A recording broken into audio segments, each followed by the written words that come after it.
hormat kepada Bapak Salman Al-Farisi selaku dosen pengampu mata kuliah ke-NU-an.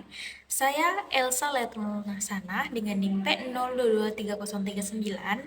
Pada kesempatan kali ini saya akan memaparkan materi tentang peran penting tokoh-tokoh NU dalam penyusunan undang-undang.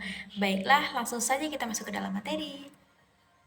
Tokoh-tokoh peran penting dalam pergerakan kemerdekaan Indonesia itu yang pertama adalah Insinyur Soekarno. Sebagai Presiden pertama Indonesia, Soekarno memainkan peran kunci dalam memperjuangkan kemerdekaan. Ia memobilisasi rakyat dengan pidato-pidato inspiratif dan memproklamasikan kemerdekaan pada 17 Agustus tahun 1945. Yang kedua yaitu Dr. Andreas Muhammad Hatta. Sebagai wakil presiden pertama, Muhammad Hatta berjuang melalui diplomasi dan perundingan untuk mempertahankan kemerdekaan Indonesia dari ancaman Belanda. Ia juga berperan penting dalam permusuhan ideologi Pancasila.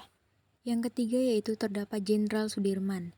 Sebagai Panglima Besar Tentara Nasional Indonesia, Sudirman memimpin perjuangan bersenjata melawan penjajahan Belanda.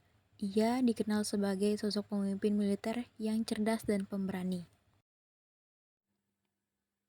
Yang keempat yaitu Kiai Haji Hasyim Asy'ari. Sebagai pendiri dan pemimpin tertinggi Nahdlatul Ulama, Kiai Haji Hasyim Asy'ari memperjuangkan nilai-nilai Islam dalam sidang BPUPKI atau PPKI menuju kemerdekaan.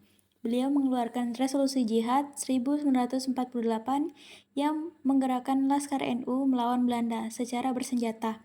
Meski usulan Islam tidak diakomodasi sepenuhnya, Kiai Haji Hasyim Asy'ari tetap mendukung Pancasila dan NKRI demi persatuan. Adapun kontribusi tokoh-tokoh agama dalam perjuangan kemerdekaan. Yang pertama yaitu para tokoh agama seperti Kiai Haji Ahmad Dahlan, Kiai Haji Hasyim Asy'ari, dan Kiai Haji Wahid Hasyim memainkan peran penting dalam pergerakan kemerdekaan Indonesia.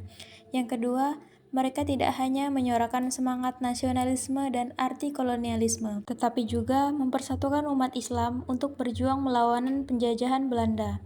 Yang ketiga, fatwa-fatwa dan anjuran mereka menjadi inspirasi bagi rakyat Indonesia untuk tetap teguh dan gigih memperjuangkan kemerdekaan, bahkan hingga memberikan pengorbanan nyawa.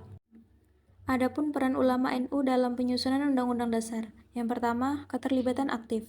Para ulama dari Nahdlatul Ulama terlibat aktif dalam proses penyusunan Undang-Undang Dasar 1945 sebagai bentuk partisipasi dalam membangun negara Indonesia yang baru merdeka. Yang kedua, perjuangan nilai-nilai Islam. Ulama NU memperjuangkan nilai-nilai Islam yang menjadi ruh perjuangan kemerdekaan, seperti keadilan, persatuan, dan toleransi, agar terakomodasi dalam konstitusi negara. Yang ketiga yaitu kontribusi pemikiran. Masukan dan pemikiran kritis dari ulama NU turut memperkaya perdebatan dan pembahasan dalam penyusunan undang-undang sehingga mencerminkan kepentingan umat Islam Indonesia. Adapun potensi NU sebagai organisasi kemasyarakatan. Nahdlatul Ulama merupakan organisasi kemasyarakatan terbesar di Indonesia yang memiliki potensi besar dalam pembangunan negara. Sebagai organisasi berbasis keagamaan, NU memiliki jaringan dan pengaruh yang luas di seluruh tanah air. NU berperan aktif dalam berbagai aspek kehidupan masyarakat, mulai dari pendidikan, sosial, budaya, hingga politik. Kehadirannya mampu menjembatani berbagai kepentingan dan memperkuat solidaritas nasional. Adapun kontribusi NU dalam proses penyusunan undang-undang. Nahdlatul Ulama merupakan organisasi sosial keagamaan terbesar di Indonesia yang memainkan peran penting dalam proses penyusunan undang-undang negara Republik Indonesia.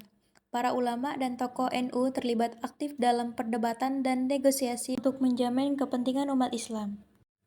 Melalui keterlibatannya, NU berhasil memastikan bahwa nilai-nilai dan prinsip-prinsip agama Islam terakomodasi dalam undang-undang seperti Pancasila sebagai dasar negara dan kedudukan Islam sebagai agama mayoritas. Adapun nilai-nilai luhur yang dipegang oleh NU, yang pertama yaitu toleransi. NU menjunjung tinggi nilai toleransi dan kerukunan antar umat beragama, mendukung pluralisme dan mengedepankan perdamaian. Yang kedua yaitu keadilan sosial.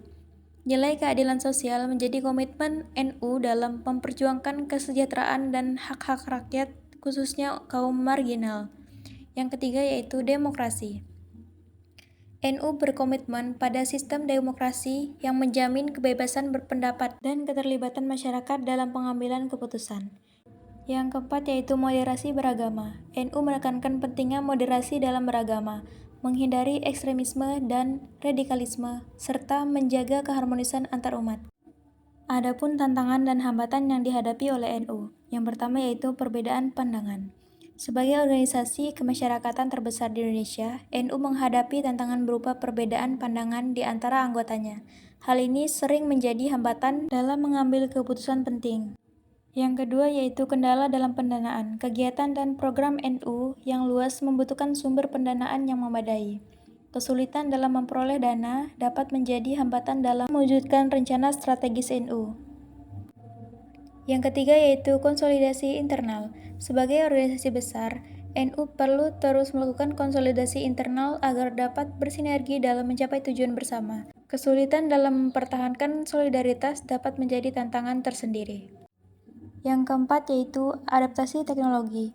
Di era digital saat ini, NU perlu beradaptasi dengan perkembangan teknologi informasi dan komunikasi agar dapat menjangkau lebih banyak pengikut dan menyampaikan pesan secara efektif.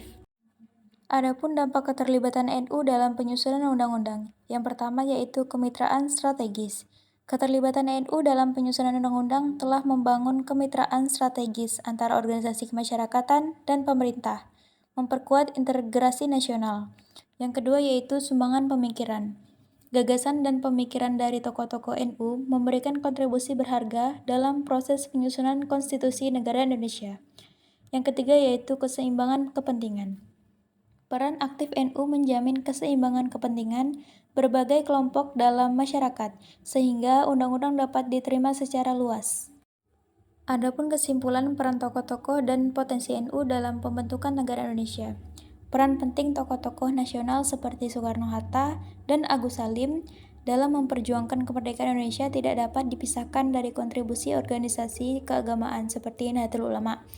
Ulama-ulama NU aktif terlibat dalam proses penyusunan Undang-Undang Dasar, membawa nilai-nilai moderasi dan toleransi untuk merekatkan bangsa yang beragam.